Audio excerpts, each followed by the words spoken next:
talk about brain drain, but as a matter of fact, when people go abroad, they end up being retrained.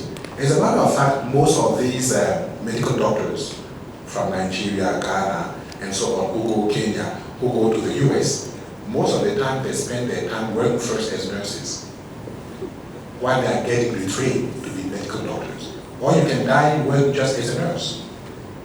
But the problem is, and I have done some studies on the economic gain of these countries, or what we call the receiving countries. When we have a medical doctor, actually in the receiving country, he ends up working as a medical doctor, but he is paid as a nurse. And the difference in wage is again for the receiving country. So actually, even the person who migrates, he's better off because he's better off than when he was back home.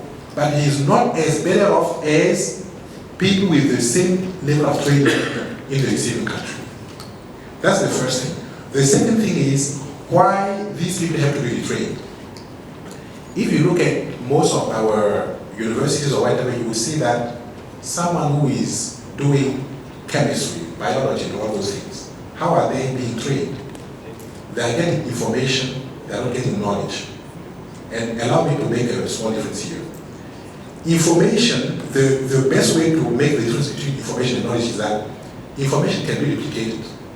Like if I take this, assume that this is a document that tells you how to fly a plane, a copybook. I can copy it, or I send you the soft copy to all of us, and all of us will get it in 1 second. How do I manage to train all of you to be able to effectively fly a plane?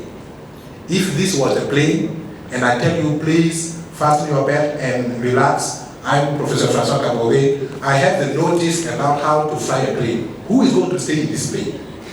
But I have the information about how to fly a plane, but I don't have the knowledge. Most of our people at university, they get information, they don't get knowledge.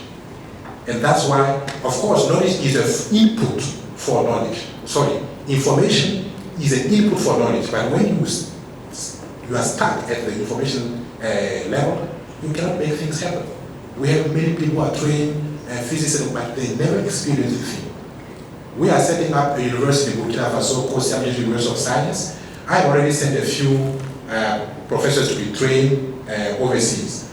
Most of those people who go overseas, it's their first time to really understand what they learn and do experience where they got A's back home, but they never understood what it meant really. So in matter of human capital, the challenge for us is to train effectively in our universities, in our schools, so that people get knowledge and not information. If we do so, I think we can make things change. Thank you very much. Thank you so much. I think there's a very important thing that I think you need to pick there. With the concept around training and capacity building, which is one of the 6, is thinking about how then do we transform that information into knowledge. I know it's about time, right? I know. I just have something to say. Can you allow him to respond to the last question? Then as I give you the mic to take us to the next, wherever you can speak kindly. Thank you. And we are so doing badly about time. I'm not sure there's any question remaining for me. but I think to me, I want to just put that question, how do you make this thing practical? Again, and I kind of hear where you're coming from, but I also disagree to some extent. We do amazing research on this continent. If you look at what that 1% of scientific output that comes from this continent, I'd say roughly between 6 to 8% of that would be life sciences, agriculture, health, environmental. Now, the question is, how do you translate it to a proper solution? It's one thing to do science in the labs. It's another thing to translate it into a product. And what happens is, within that value chain, that continuum, is we have a missing link called design and engineering. And as I said earlier, engineering is just our weakest link on this continent. I don't know, I think almost all my engineering, the people that I grew up with that are engineers, most of them are in management. They make excellent CEOs. They think in a modular fashion, they're good at problem solving, so their hands-on kind of, the way they are trained to think, other people benefit from it, the bankers and everybody else, because nobody has invested in the infrastructure.